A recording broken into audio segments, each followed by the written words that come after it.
Binigyan na ng pamahalaang panlalawigan ng Quezon ng kopya ng Executive Order No. 60 o mandatory wearing of face mask ang bawat namamahala sa mga crowded na lugar, kabilang ang mga pribado at pampublikong establishmento para maipatupad ang pulisiya. Ito ay upang agad na maiwasan ang pagdami ng kaso ng COVID-19 at flu-like illnesses sa buong lalawigan. Doon po sa executive order, wala pong nakalagay na penalty. Though, parang para po sa amin, it is your responsibility to protect yourself and your family. So, kailangan masunod po natin yung executive order. And by the way, hindi po lahat ng areas mandatory yung pagsuot ng face mask.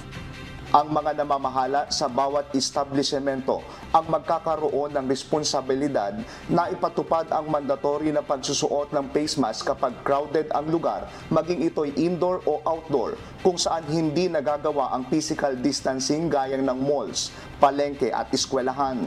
Batay kasi sa tala ng Department of Health sa probinsya, nagkaroon ng pagtaas sa mga kaso ng sakit na COVID-19 sa lalawigan na nagsimula noong nakaraang buwan ng Disyembre taong 2023. Dahil napansin po natin sa data ng DOH, though hindi naman po ganun kataas, pero nag-increase po ng more than 50% mid-December last year. At napansin din po natin dito mismo sa Quezon, kung dati 0 COVID-19 cases, nagkaroon po tayo ng 11 cases. Mandatory rin itong ipatutupad para sa lahat ng ospital sa lalawigan upang mapigilan ang pagtaas ng bilang ng mga pasyenteng posibleng dalhin o i-confined.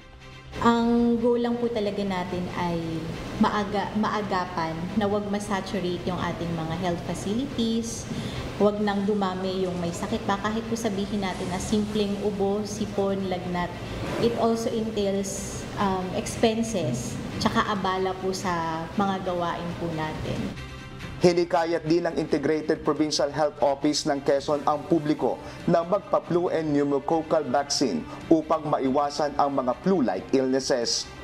Diyos ang aming sandigan, serbisyo publiko ang aming pinahahalagahan. Japet Cablaida, humahataw.